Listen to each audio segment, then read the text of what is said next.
warahmatullah.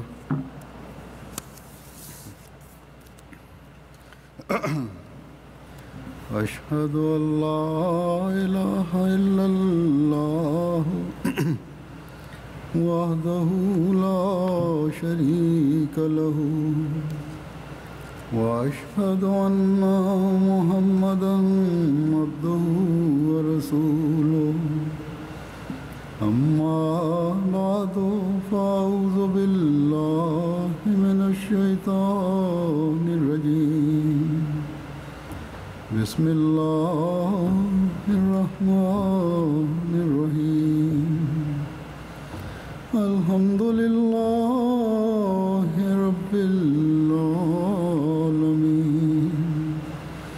الرحمن الرحيم مالك يوم الدين إياك نعبد وإياك نستعين اهدنا الصراط المستقيم صراط الذين أنعمت عليهم غير المغضوب عليهم ولا الضالين.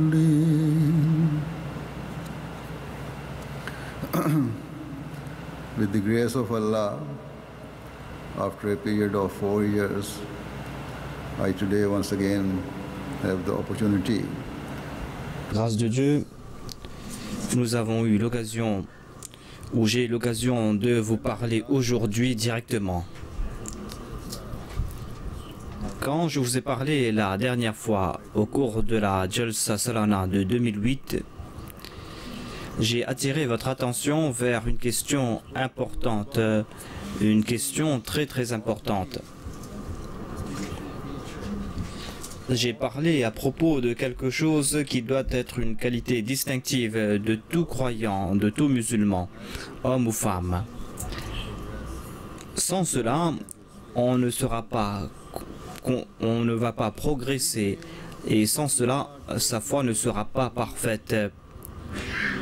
Nous clamons que nous sommes de ceux qui, en suivant les instructions du saint prophète Mohammed sallallahu alayhi wa sallam, nous avons par la grâce de Dieu prêté allégeance aux mains du Messie promis, l'imam de l'époque.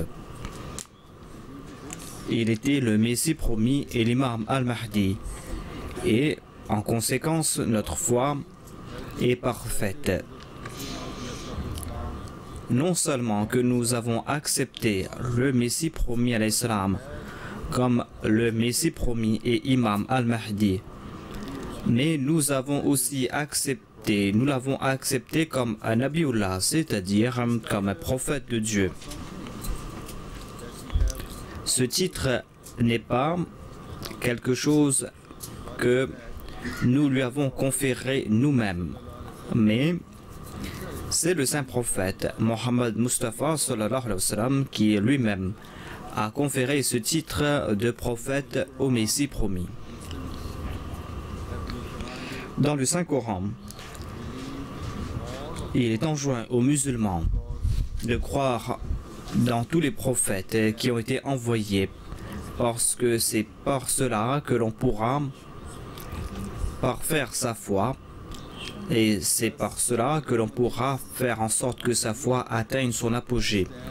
Ainsi, nous les Ahmadis, nous sommes uniques et nous sommes de véritables musulmans, car nous avons accepté tous les prophètes et nous croyons dans tous les prophètes d'Allah.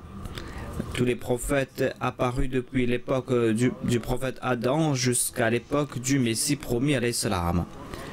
Néanmoins, est-ce que cela suffit? Est-ce que cela suffit pour notre succès, pour notre salut? La réponse à cela est non.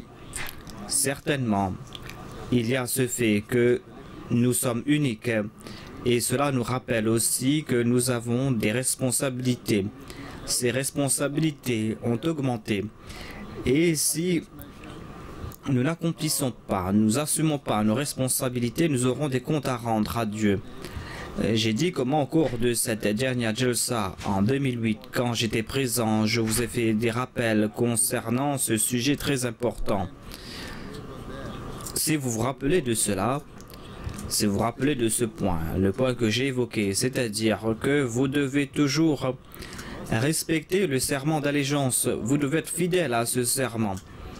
Vous devez user toutes vos aptitudes et vous devez faire de votre mieux pour accomplir ces responsabilités qui vous ont été confiées par le Saint-Coran, par le Saint-Prophète Mohammed sallallahu alayhi wa sallam.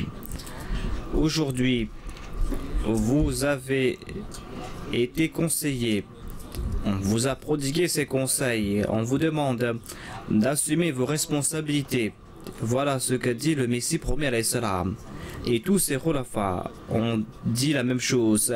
Ainsi, tout Ahmadi qui a prêté allégeance aux mains du Messie promis alayhi salam, tout Ahmadi a pris la responsabilité de faire de son mieux pour assumer ses responsabilités, les responsabilités placées sur ses épaules. Et tout Ahmadi a promis de faire de son mieux pour respecter tous les commandements de Dieu. Après avoir accepté le Messie premier alayhi salam, tout Ahmadi, homme ou femme, a renouvelé son allégeance. Mais si après avoir pris cet engagement, cet Ahmadi, cet homme ou cette femme ne respecte pas cet engagement, eh bien cette personne n'est pas en train de marcher sur les voies de la vertu et cette personne ne comprend pas les réalités de sa foi. De surcroît, cela n'est pas uniquement le fait que c'est une personne qui ne respecte pas son engagement sera considérée comme une personne qui n'est pas vertueuse. En fait, Allah le Tout-Puissant déclare « Innal ahda kana mas'oula » Vous aurez des comptes à rendre concernant vos engagements. Cela veut dire qu'un temps viendra quand vous aurez des comptes à rendre. Vous aurez des comptes à rendre concernant les engagements que vous deviez respecter. Ainsi, si vous croyez qu'il n'y a rien de mal que de ne pas respecter cet engagement, ce serment d'allégeance, et que cela ne va pas causer du tort, eh bien, vous êtes en train de vous tromper. Car Allah, le Tout-Puissant, a déclaré que aucune personne ne pourra éviter la punition pour une telle négligence. Toutes ces personnes auront des comptes à rendre, que ce soit ici-bas ou que ce soit dans la vie, dans l'au-delà. Toute personne aura des comptes à rendre concernant chacune de ses promesses. Et vous devez toujours vous souvenir de ce point, à savoir que quand Allah demande des comptes à quelqu'un, c'est un signe de sa colère. La colère d'Allah est telle que sa colère détruit la vie de cette personne qui a attiré sa colère ici-bas et dans l'au-delà. Ainsi, c'est quelque chose que nous devons craindre. Nous devons toujours essayer d'éviter cela. Après avoir prêté allégeance, eh bien la responsabilité de tout Ahmadi augmente. Ainsi, tout homme, toute femme Ahmadi doit constamment se focaliser sur le fait qu'il doit assumer toutes ses responsabilités. C'est quelque chose à propos duquel je fais des rappels. Je fais ces rappels souvent. Je rappelle aux Ahmadis leurs responsabilités. C'est quelque chose que je fais souvent dans mes discours et dans mes sermons. Et j'ai aussi conseillé les membres de la Lajna Imam à propos de leur rôle, à propos de leur responsabilité. C'est quelque chose que j'ai fait encore une fois. Je dois aussi clarifier ce point, à savoir que vous ne devez pas croire que mes discours, que je prononce, que mes instructions sont limitées à cette audience qui est assise devant moi.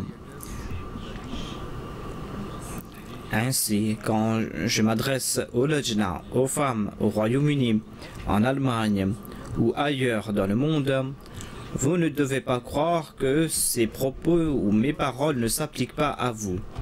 En fait, tout ce que je dis, quel que soit l'endroit où je prononce ces paroles, toutes ces paroles s'appliquent à tous les Ahmadis dans toutes les Jamaat. Cela a toujours été le cas. Ainsi, toutes les instructions que les califes ont données, tous les califes qui m'ont précédé, eh bien, tous ces propos s'adressaient à tous les Ahmadis. Tout Ahmadi qui entend la voix du calife, tout Ahmadi qui arrive à lire ces instructions doit comprendre que le calife s'adresse directement à lui. Alhamdulillah, grâce aux bénédictions de la MTA, Dieu a réduit la distance entre le calife et les membres de la communauté. Ainsi donc, même si je ne pourrai pas vous voir directement, néanmoins, vous tous, vous pouvez me voir, vous pouvez m'écouter directement. Si une personne déclare que, puisqu'il y a des fuseaux horaires différents, il est impossible pour eux d'écouter en direct mes sermons et mes discours, eh bien qu'ils sachent qu'après quelques heures, il y aura une autre diffusion de ces sermons ou de ce discours sur la MTA. Et ces discours sont répétés plusieurs fois pendant la semaine. En sus de cela, maintenant, nous avons d'autres ressources qui sont là. Il y a Internet qui est présent. Et grâce à cela, on arrive à mettre en ligne tous ces discours et tout cela est disponible le lendemain et cela pendant les 24 heures. Et la MTA a déjà mis en place un système sur demande où on pourra fournir les émissions importantes. Ainsi, aucun Ahmadi ne peut avoir de prétexte à présenter et dire que voilà, je ne savais pas ce que le calife avait dit à propos d'un point particulier, à propos d'une instruction particulière. Et les Ahmadis ne peuvent pas dire non plus qu'ils ne peuvent pas écouter les sermons du calife parce qu'ils étaient occupés à faire autre chose. Toutes ces facilités sont des bénédictions divines. Et ainsi, par ces moyens de communication modernes, le calife et le Jamaat se sont rapprochés davantage. Néanmoins, si un Ahmadi ne profite pas de ces ressources, eh bien, c'est en raison de leur faiblesse personnelle. C'est en raison du fait que ces Ahmadis ne sont pas concernés par le fait qu'ils doivent respecter leur serment d'allégeance. D'une part, tous les Ahmadis doivent porter leur attention concernant leur engagement et concernant leurs promesses. D'autre part, ils doivent comprendre le fait qu'ils doivent faire l'istighfar. L'istighfar est important. L'istighfar, c'est implorer sincèrement le pardon de Dieu. Le vrai istighfar doit être accompli en ayant en tête le fait que Dieu est très pardonnant, Dieu est empli de compassion. On doit aussi comprendre que Dieu est celui qui accorde sa grâce face au vrai repentir. Quand on essaye de chercher le pardon de Dieu, et dans ce cas, non seulement que l'on a le pardon en raison de ses erreurs, mais ce repentir devient un moyen pour le progrès spirituel. Et c'est le progrès spirituel qui nous rapproche de Dieu. Je voudrais vous rappeler concernant une question très importante.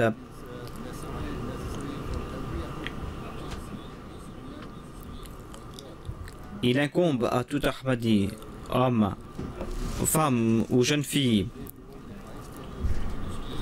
que de comprendre qu'ils ont un statut éminent et qu'ils doivent ou qu'elles doivent maintenir ce statut.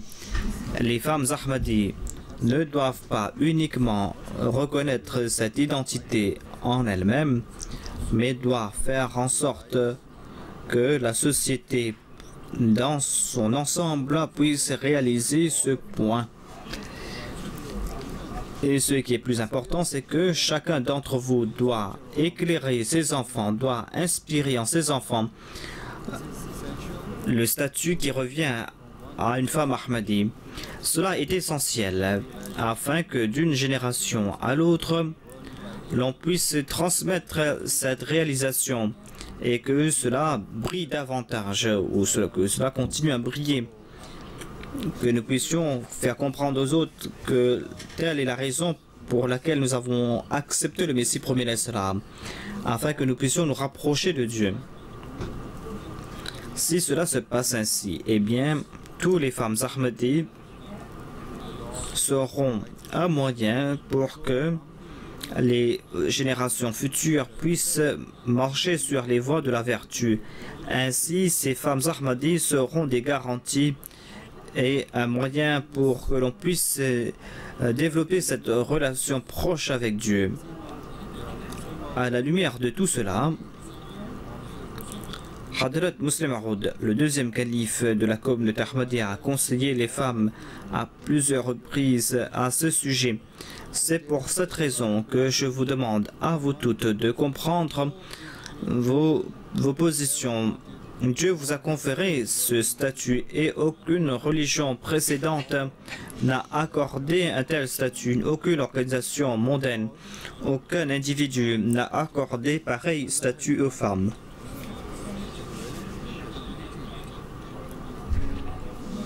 Selon les enseignements de l'islam, Allah a accordé aux femmes le moyen de garantir l'entrée au paradis. C'est là un honneur distinct, honneur qui a été conféré aux femmes par l'islam. À la lumière de ces enseignements, la question que l'on peut se poser tout naturellement est: est-ce qu'on peut entrer au paradis facilement par ce moyen? Peut-on croire que Dieu a accordé à chaque femme la clé pour entrer au paradis? La réponse à cela est que certainement toutes ces femmes n'ont pas été ou on n'a pas donné ces clés à toutes les femmes et toutes les femmes ne seront pas un moyen pour entrer au paradis ou en enfer. Au contraire, cette femme dont chaque parole, chaque action est en accord avec les commandements de Dieu et de son Messie, sallallahu alayhi wa sallam, seule cette femme pourra garantir l'entrée au paradis.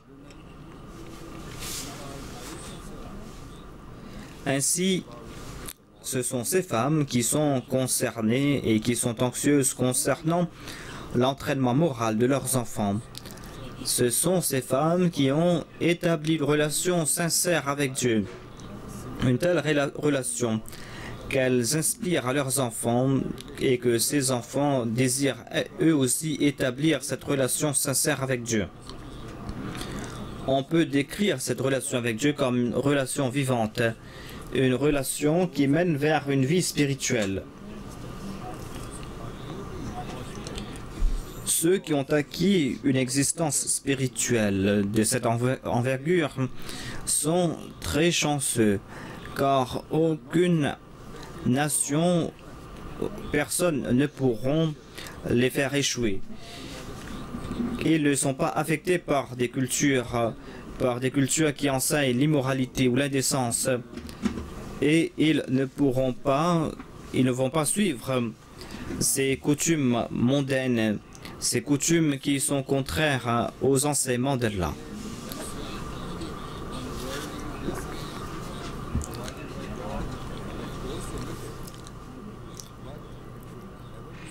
certes, on doit profiter de ces faveurs que Dieu nous a accordées, mais cela ne doit pas être notre seul objectif. Notre seul objectif ne doit pas être acquérir ces choses matérielles. Les croyants, hommes, femmes et enfants, ne sont pas affectés ou ne sont pas influencés par tout ce qui est glamour, tout l'éclat éphémère de ce bas monde. Qui d'entre vous peut dire que vous êtes en train de vivre selon ces préceptes de la vertu? Qui peut dire en toute honnêteté que vous êtes en train de préférer votre foi à toute chose matérielle comme un moyen pour vous protéger vous-même et pour protéger vos enfants? Combien d'entre vous sont en train de faire des efforts sincères dans ce domaine? La réponse est que vous connaissez la réponse à toutes ces questions. Vous connaissez mieux que toute autre personne la réponse à cela. Si vous faites votre introspection de façon sincère, ce sera la meilleure façon de faire votre analyse. Et ce sera meilleur que toute autre analyse accomplie par la Jamaat. C'est votre analyse qui aura plus de sens. Et vous allez prouver votre statut spirituel. Vos actes, vos actions vont prouver cela matin et soir. C'est pour cela que le Messie premier alayhi salam a déclaré que tous les matins doit témoigner que vous avez passé la nuit dans la vertu et chaque journée doit témoigner que vous avez passé la journée dans la crainte de Dieu. Vous aviez constamment la crainte de Dieu au cœur. Chanceux sont ceux qui passent leur nuit et leur jour ainsi, comme je l'ai déclaré. Vous devez faire votre analyse et vous pourrez faire cette analyse par vous-même. Ni la Sada al-Lajna, ni aucun officier de la Jamaat ne pourra faire une telle analyse. Les hommes Ahmadis qui m'écoutent ne doivent pas croire que cela ne s'applique qu'aux femmes Ahmadis. Ce que je dis est tout aussi important aux femmes qu'aux hommes. Dans la réalité, au contraire, c'est encore plus important aux hommes, pour les hommes, car ce sont les hommes qui sont les exemples à la maison. Les hommes sont les exemples et les modèles pour les autres. Je dois aussi dire que si les organisations auxiliaires de la Jamaat ou si le centre de la Jamaat fait une analyse ou demande des rapports concernant un homme et une femme, tout cela, le but de tout cela est de vous faire un rappel, car tout Ahmadi qui respecte la Nizam et Jamaat, le système de la Jamaat, désire pas que ses faiblesses soient connues. Ainsi, tout Ahmadi essaye de se rectifier lorsqu'on lui fait des rappels. Cette analyse pourra être faite par la Jamaat et cela est fait à un niveau très basique et on ne pourra pas atteindre les profondeurs, ces profondeurs que l'on pourra atteindre après l'introspection.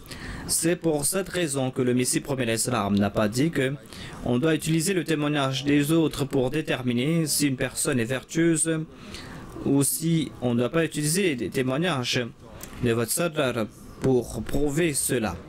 Il a déclaré que chaque nuit, chaque journée, vont devoir témoigner concernant le caractère d'une personne. En d'autres termes, le Messie premier alayhi salam nous a enseigné que c'est le témoignage de ces anges qui sont constamment en train de regarder chacune de vos actions et qui sont en train de préparer un registre de vos actions qui doivent témoigner. Ils sont en train de préparer un registre de nos bonnes actions et de nos mauvaises actions. Et en fin de compte, nous serons jugés à la lumière de cela. Ainsi, lorsque l'on va préparer ou va présenter ce registre à Dieu, eh bien, ce registre doit être rempli de ces œuvres sublimes, ces œuvres qui vont plaire à Dieu. Les êtres humains accomplissent différentes actions qui apparemment présentent quelque chose au monde, alors que dans la réalité, ces actions sont tout autres.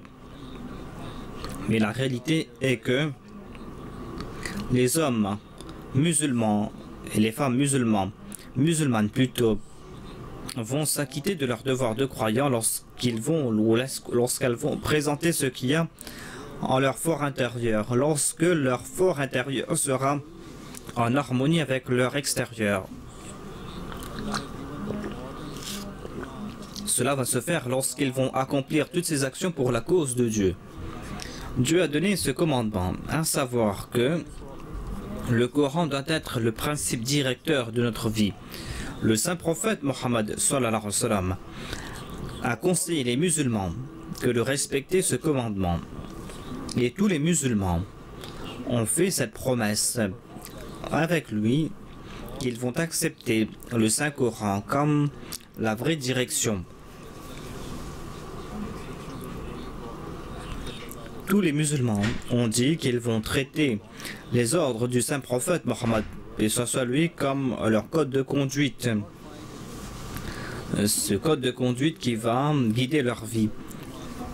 Cela n'a pas été écrit quelque part, à savoir que l'on doit uniquement accomplir ou traduire de la pratique certains commandements de Dieu et de son prophète, et que l'on doit traiter cela comme des ordres qui sont importants. Au contraire, chaque commandement de Dieu et de son prophète sont les principes directeurs, et nous devons faire de notre mieux que de traduire cela dans la pratique. Chaque parole, chaque acte accompli par le modèle béni qu'est le saint prophète est un exemple pour nous. Nous devons suivre cet exemple. Si vous étudiez la vie du saint prophète Mohammed Mustafa sallallahu alayhi wa sallam, vous allez constater qu'il n'y avait pas un seul moment où il n'avait pas inculqué en ses suivants le besoin absolu que d'accomplir leur devoir envers Dieu et leur devoir envers les créatures de Dieu. En ce qui concerne nos devoirs envers Dieu, le devoir le plus important, c'est la salat, les 5 prières quotidiennes. Le saint prophète a décrit la salat comme le délice de ses yeux.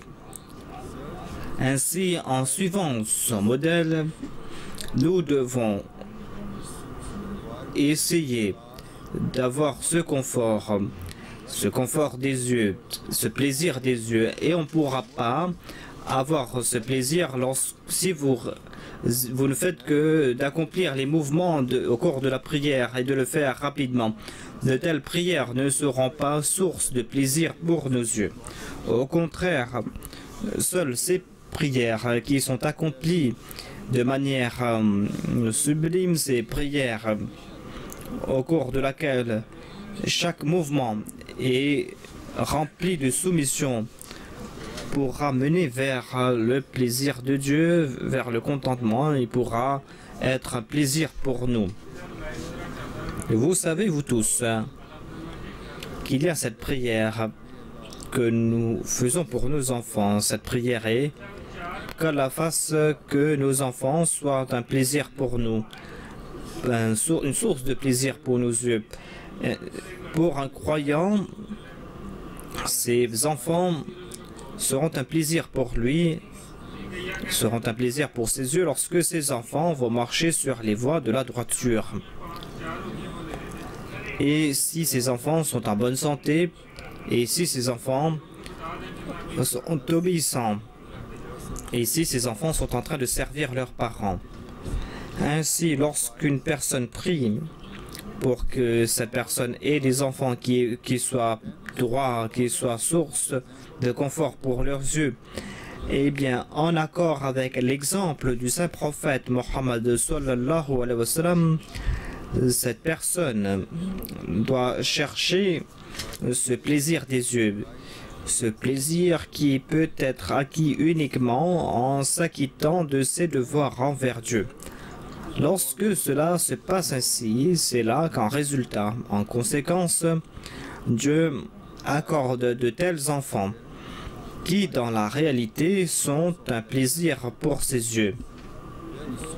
Et ces enfants sont un moyen pour avoir le plaisir. Ainsi, pour l'entraînement moral de leurs enfants, il est important, il est essentiel que les femmes puissent établir leurs prières et que ces prières soient du norme ou de la norme la plus élevée. Les maisons des Ahmadis doivent être remplies d'amour et du souvenir de Dieu. Comme je l'ai déclaré dans mes 2 précédents sermons, les émissions à la télé, l'Internet et les promenades ne doivent pas avoir priorité et doivent être des obstacles qui vous empêchent d'accomplir vos prières.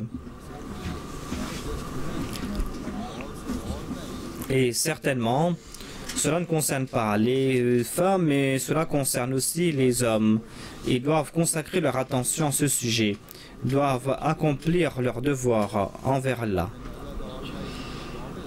Si on agit ainsi, eh bien Allah le Tout-Puissant a promis qu'en conséquence, vos enfants et vous, vos enfants seront des joies pour vos yeux. Concernant l'importance de la prière, Allah déclare dans le Saint-Coran, dans la sourate Al-Baqarah, « Hafidhu ala salawati wa salat al-busta wa kumu lillahi qanitin » et protégez la prière, en particulier la prière du milieu, et tenez-vous en soumission à Dieu. Ce verset signifie que vous devez être vigilant concernant vos prières. Vous devez protéger vos prières. Et cela nous est un rappel que nous devons accomplir ces prières qui viennent au milieu de la journée, lorsque nous sommes occupés par nos tâches quotidiennes. Ainsi, on nous a fait ce rappel, à savoir que si vos désirs matériels, vous abandonnez vos désirs et que vous êtes en train de protéger vos prières, eh bien, vos maisons seront remplies de ces faveurs divines. Et vous allez constater que la vertu, les bonnes œuvres seront des qualités permanentes de nos enfants.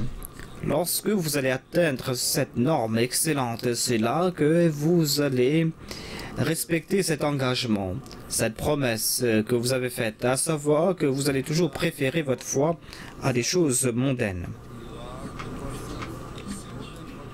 La générosité d'Allah est telle qu'il récompense une personne plus que ce que cette personne mérite en résultat de ses bonnes œuvres. Ainsi, lorsque vous allez protéger vos prières, parce que vous désirez suivre les commandements de Dieu, et quand vous allez faire des rappels à vos enfants, à vos époux de protéger vos prières, eh bien vos prières à vous vont vous protéger. Ces prières vont vous purifier des péchés et des écarts de conduite. Allah, dans la sourate Al-Kambut, a déclaré « Inna salata tanhanil fahsha'i wal munkar ». Certainement, la prière protège de l'indécence et des actes répréhensibles. Cela veut dire que la prière vous protège ou protège une personne de toute forme d'indécence et de toute chose qui est répréhensible. Ainsi, en accomplissant la salat, la prière avec régularité et de manière excellente, ces prières vont nous protéger de ces actes indécents. Et ce bouclier spirituel ne se limite pas à cet individu seulement, mais ce sera un moyen pour protéger toute la famille. Allah devient un ami, devient l'ami de ceux qui les protègent, qui prient et qui respectent leurs devoirs.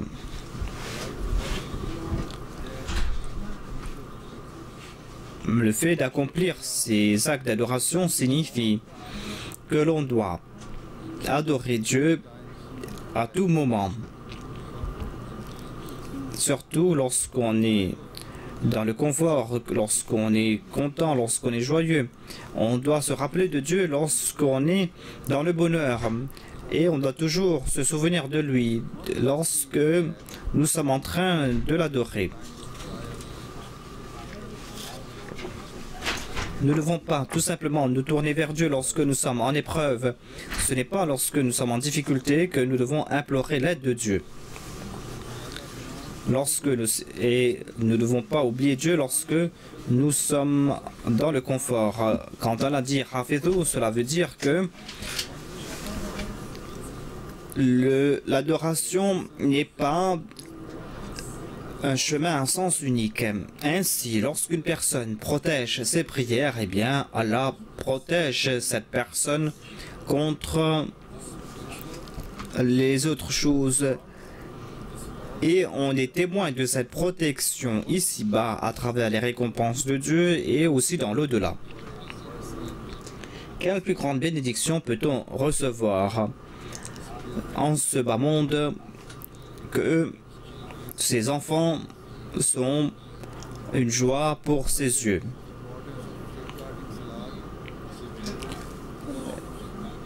Généralement, ce sujet concernant l'importance de la prière, eh bien, je présente cela aux hommes davantage. Et c'est pour cette raison que certaines femmes pensent que si il y a des lacunes dans leur prière, eh bien, cela n'est pas important. Certainement, les femmes doivent protéger davantage leur prière et les femmes doivent accomplir, ou les hommes doivent accomplir leurs 5 prières quotidiennes en congrégation. Voilà ce qui est commandé aux hommes, mais ce commandement est tout aussi important aux femmes. Parce que les femmes sont les moyens pour l'entraînement moral de leurs enfants. C'est pour cette raison qu'il est important aux femmes de porter une attention concernant la prière. Ce n'est que quand une femme va protéger ses prières qu'elle pourra garantir que ses enfants entreront au paradis. Je voudrais me tourner vers une autre question importante. On doit parler aussi à propos de cette question importante ici, car dans cette société, il y a beaucoup de voix qui se lèvent. On est en train de critiquer ce commandement de Dieu, de ce commandement de l'islam. Malheureusement, nombre de jeunes filles ahmadis et de femmes ahmadis sont influencées par les non-musulmans. Ainsi, ces musulmanes, elles sont maintenant victimes de complexes d'infériorité. Et elles ne sont pas en train de respecter ce commandement et ne sont pas en train de traiter ce commandement avec l'importance, ou ne sont pas en train d'accorder à ce sujet l'importance qui lui revient. Si une femme ahmadi n'accorde pas un enseignement de l'islam son importance qui lui revient, il est apparent que cette femme est en train de s'écarter de sa foi et elle n'est pas en train de respecter son serment d'allégeance. Vous devez aussi réaliser que ceux qui apportent des changements révolutionnaires dans la société doivent faire face à une résistance à un certain niveau, à certaines difficultés, avant qu'ils puissent apporter ces changements. Toute personne qui désire apporter une révolution est victime de la cruauté et de l'oppression.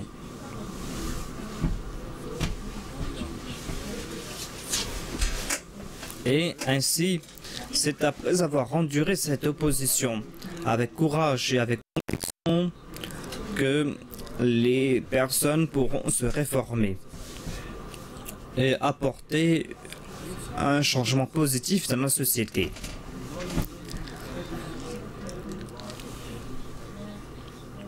Si ces personnes ne sont pas récompensés en raison de leurs efforts, eh bien, leurs enfants, leurs générations futures vont certainement porter ces fruits. Ils vont consommer les fruits pour lesquels leurs parents, leurs aïeux ont fait des sacrifices. Les gens de ce bas monde ne désirent pas se détourner de leurs désirs matériels et désirent marcher sur cette voie qui nuit à leur personne et qui peut nuire à la société. Néanmoins, un Ahmadi qui décide de préférer sa foi au monde n'accomplit pas ses actes en raison de son entêtement, mais chacune de ses actions est accomplie avec l'objectif de plaire à Dieu. Ou voilà comment il doit toujours agir. Si les Ahmadis sont animés de cet esprit, eh bien, ils doivent être capables de manifester leur foi avec confiance et sans être victimes de complexes d'infériorité.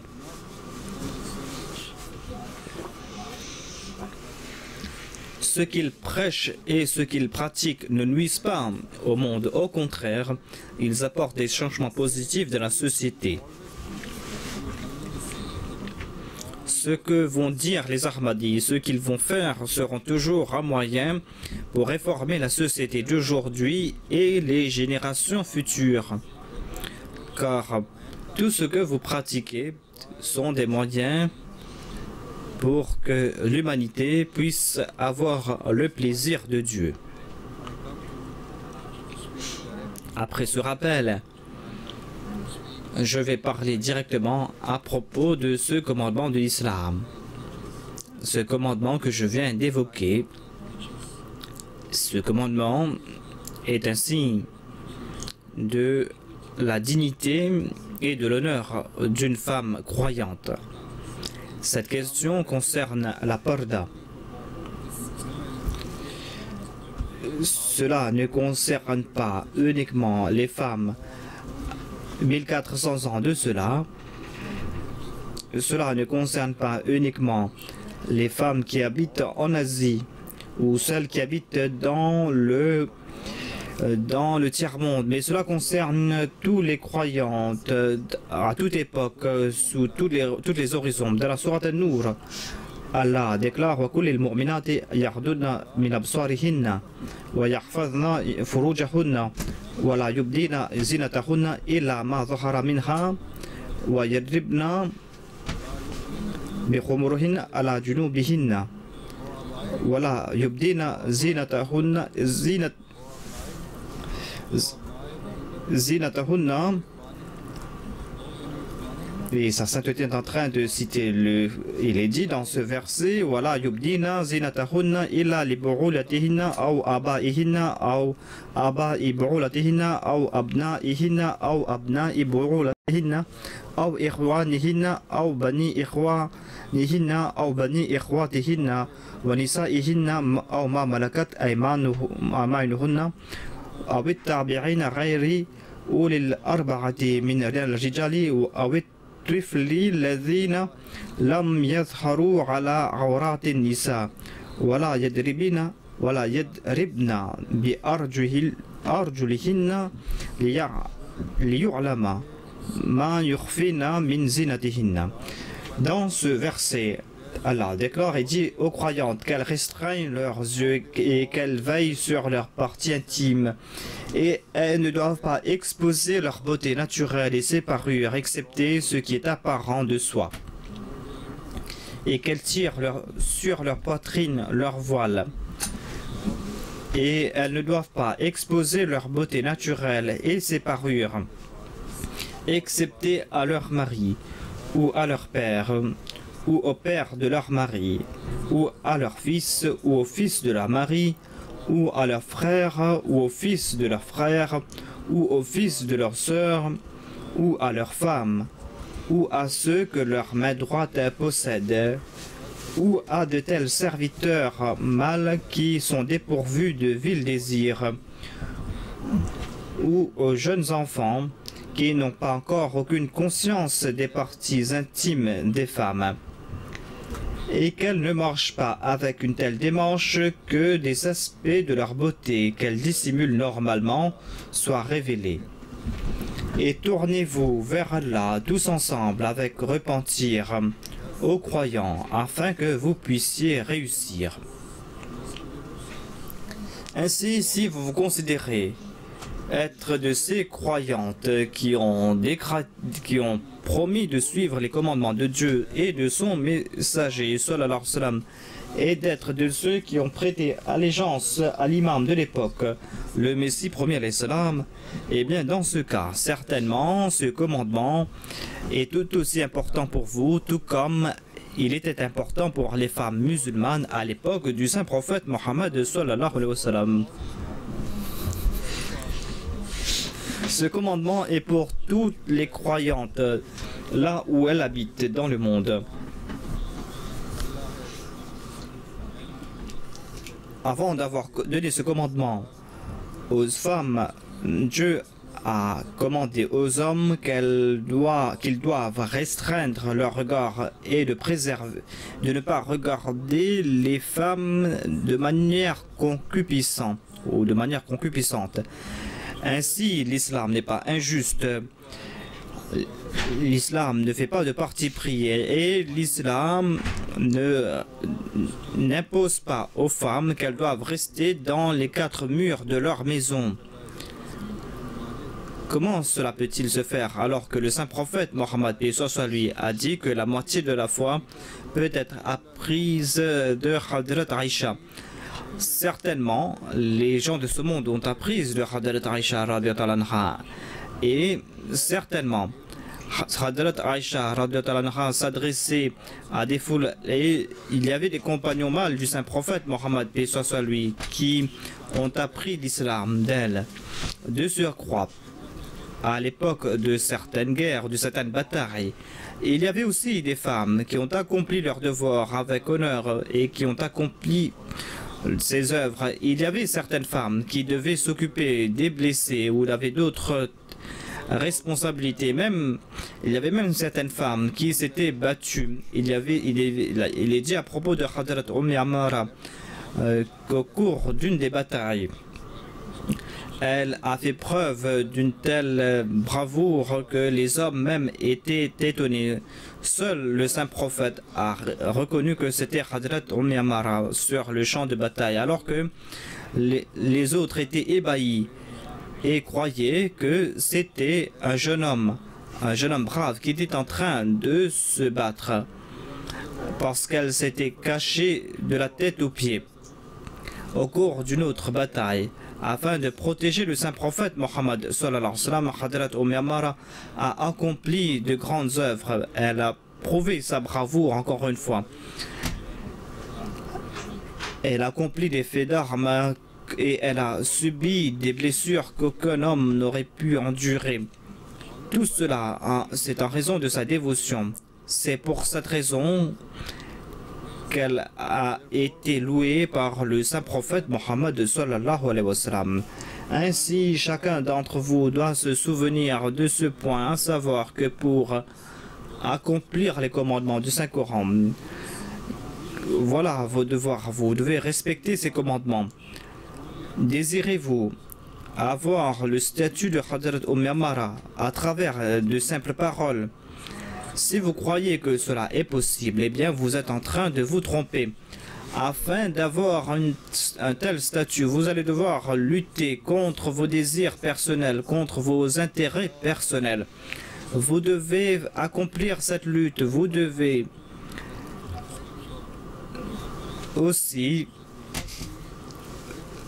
aussi faire face à la société. Vous devez être courageuse et montrer vos valeurs face au ridicule des autres. Et vous devez lutter, vous devez toujours mettre dans la pratique les enseignements du Saint-Coran. Vous devez le faire au cours de vos vies. Et c'est là que vous pourrez être considéré comme un vrai croyant, ou une vraie croyante plutôt.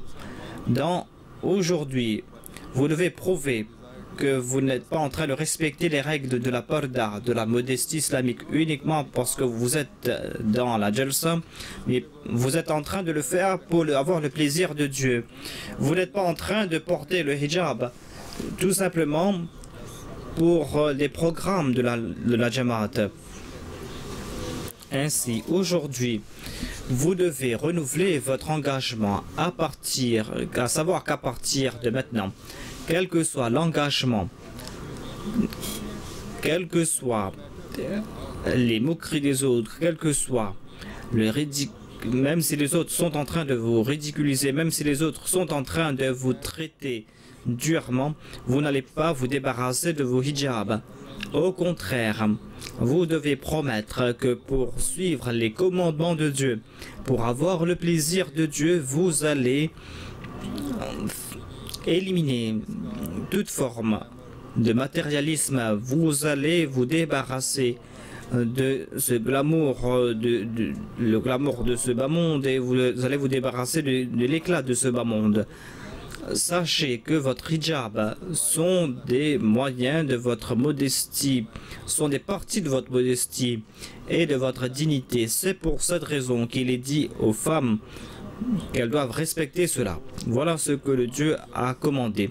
Des fois, je reçois des doléances de certains. On dit que c'est vrai qu'il y a certaines femmes ou jeunes filles ahmadis qui se couvrent la tête, mais lorsqu'elles portent dans les marchés, eh bien, elles portent des t-shirts et des jeans serrés ou des blouses qui n'atteignent même pas leurs reins. Sachez que de tels vêtements, de tels vêtements sont une moquerie à votre religion. Dans nombre d'occasions, j'ai rappelé aux Ahmadis qu'Allah n'a pas uniquement commandé le fait que l'on doit couvrir son visage, mais que l'on doit se couvrir, que la parda, cette modestie, ces règles s'appliquent au corps tout entier. Cela est évident à la lumière de ce verset que je viens de citer. Ainsi, lorsque vous allez sortir de vos maisons, il est nécessaire que vous portiez un manteau qui soit ample,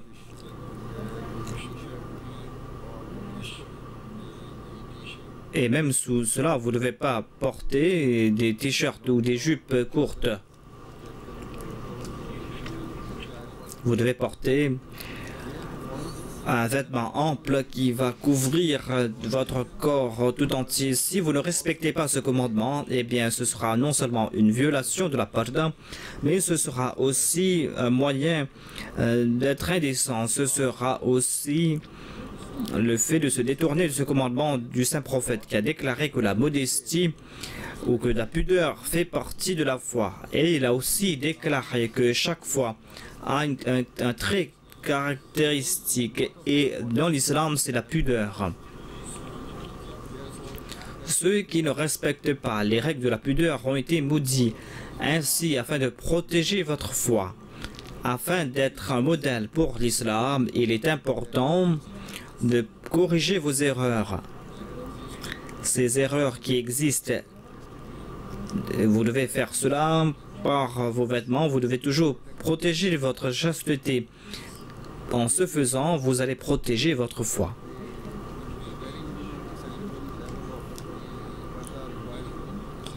Il se peut que le niveau minimum de la parda ou de cette chasteté islamique vous demande de couvrir vos cheveux et votre menton. Mais si vous adoptez cette forme de parda, eh bien vous ne devez pas vous ne devez pas utiliser le maquillage. L'islam n'interdit pas les femmes de travailler, mais s'il y a une tâche qui vous demande de compromettre votre chasteté en portant un uniforme, cela est interdit. Il y a certainement ces femmes ahmadis à travers le monde qui sont en train de travailler comme médecins, comme enseignants, comme ingénieurs, comme des scientifiques et dans d'autres domaines. Et ces femmes ont leur carrière tout en respectant les règles de la chasteté et en portant le hijab. Le Messie premier l'Islam a déclaré concernant ces femmes qui ont préservé leur chasteté. Il a expliqué cela à la lumière de ce verset du Saint-Coran. Il a déclaré, dit aux croyants, hommes et femmes, que de restreindre leur regard. Et il est dit que les hommes ne doivent pas regarder ouvertement les femmes afin que cela ne fait pas naître en eux leur désir libertins. Ces hommes doivent aussi protéger leur partie privée, quel que soit le prix. Cela se dit à propos des hommes et cela a été dit à propos des femmes aussi. Et il est dit que les femmes doivent protéger leur partie privée et doivent restreindre aussi leurs oreilles et ne doivent, c'est-à-dire ils ne doivent pas écouter les chansons de ces femmes.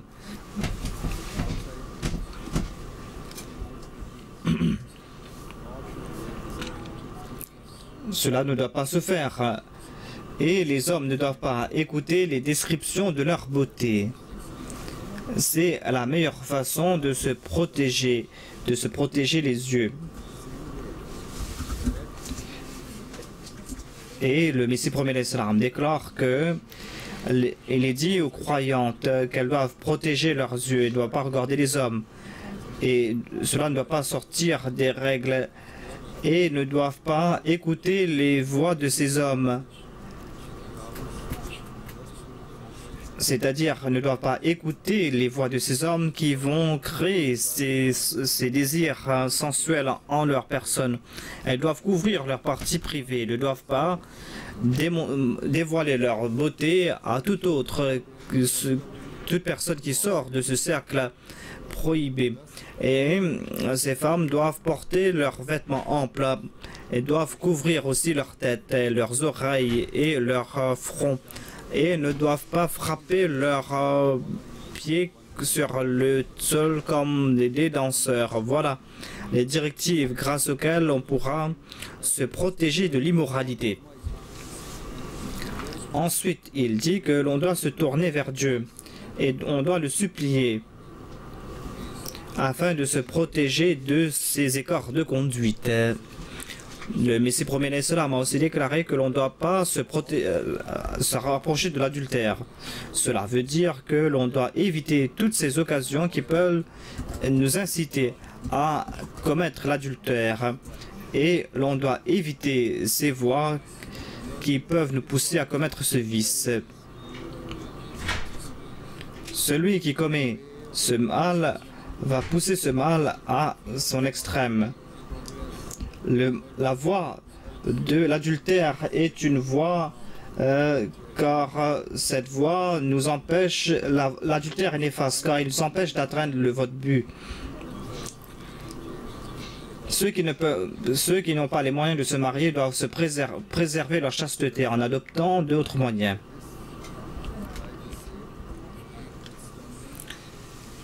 Ainsi, nous constatons que cette vie est parsemée d'obstacles. À chaque pas, il y a des obstacles, mais pour éviter ces obstacles, pour en sortir gagnant, il incombe à tout croyant, à toute croyante, que de faire des efforts. Si on suit les enseignements de l'islam, eh bien, ce manque de confiance qu'il y a entre les époux ne va pas se faire. Leurs maisons qui sont détruites tout simplement parce que l'on n'est pas en train de respecter ses devoirs, leurs maisons seront à l'abri. Allah a déclaré que un des signes des croyants est que le croyant ne traite pas les commandements de Dieu comme ceux qui sont aveugles spirituellement. Ainsi, il incombe à un croyant de toujours faire des efforts pour suivre les enseignements de l'islam. Tout cela parce que les croyants ont la possibilité de progresser.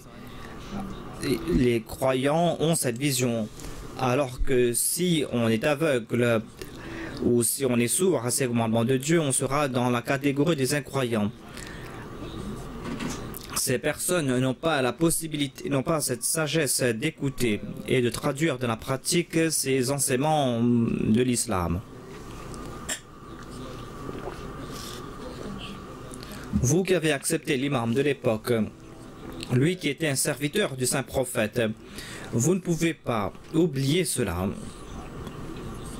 Vous ne pouvez pas oublier ce qui est bien. Et cela s'applique aux hommes Ahmadis sans aucun doute. Il y a eu des lacunes concernant ces sujets, mais j'espère et j'attends que, après ces rappels que j'ai faits aujourd'hui, vous allez être vigilants à ce sujet et que vous serez, vous allez vous revivre spirituellement.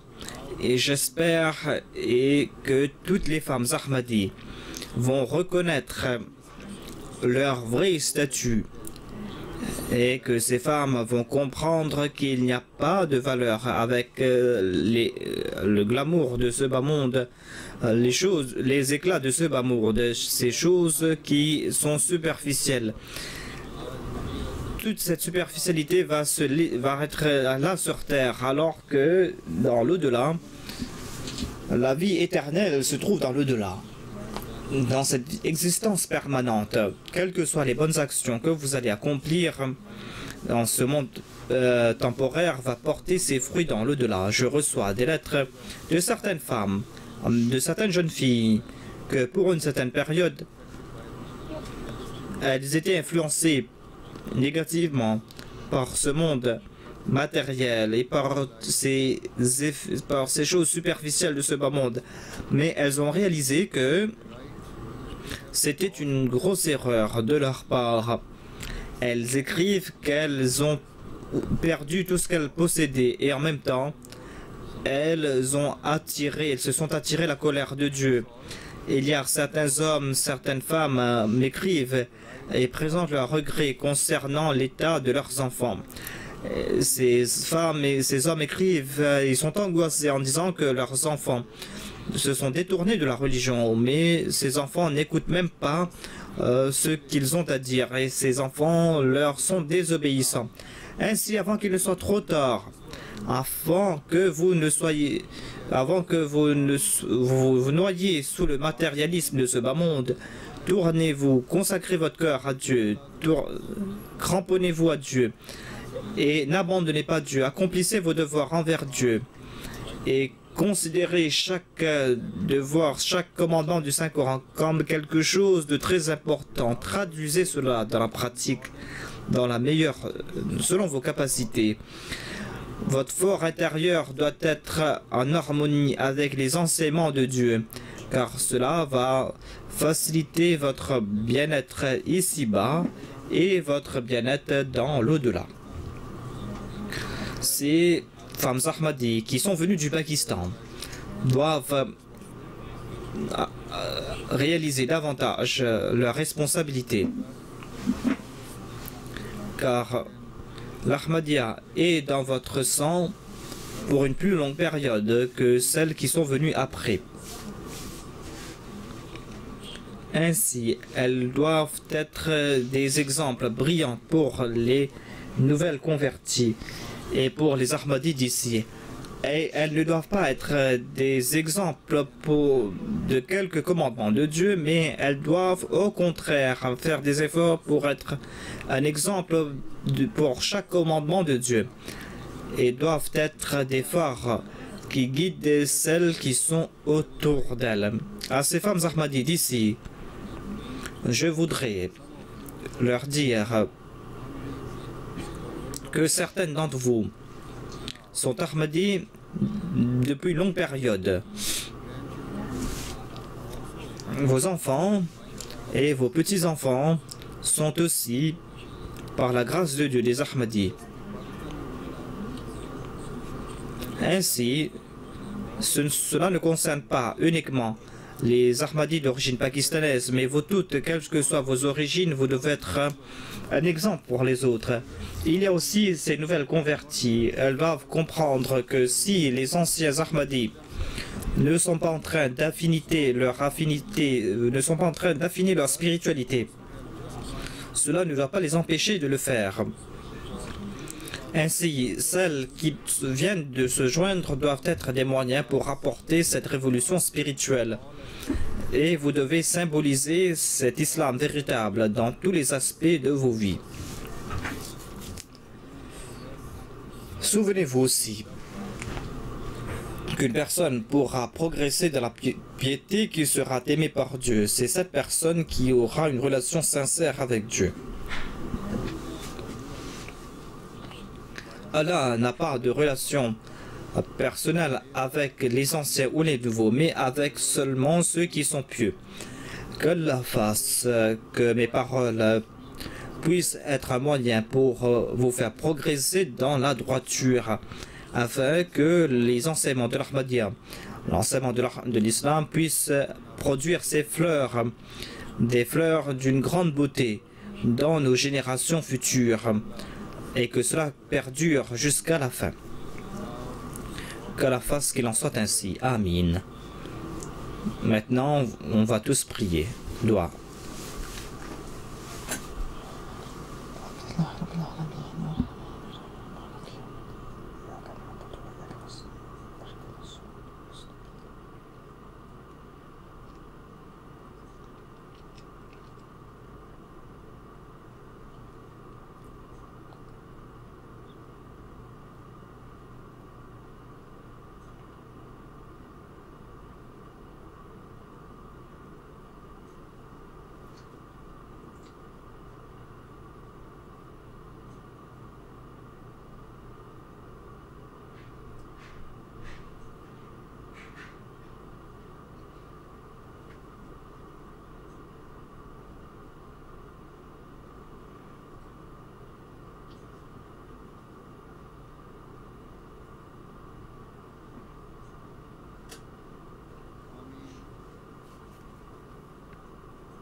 Amen.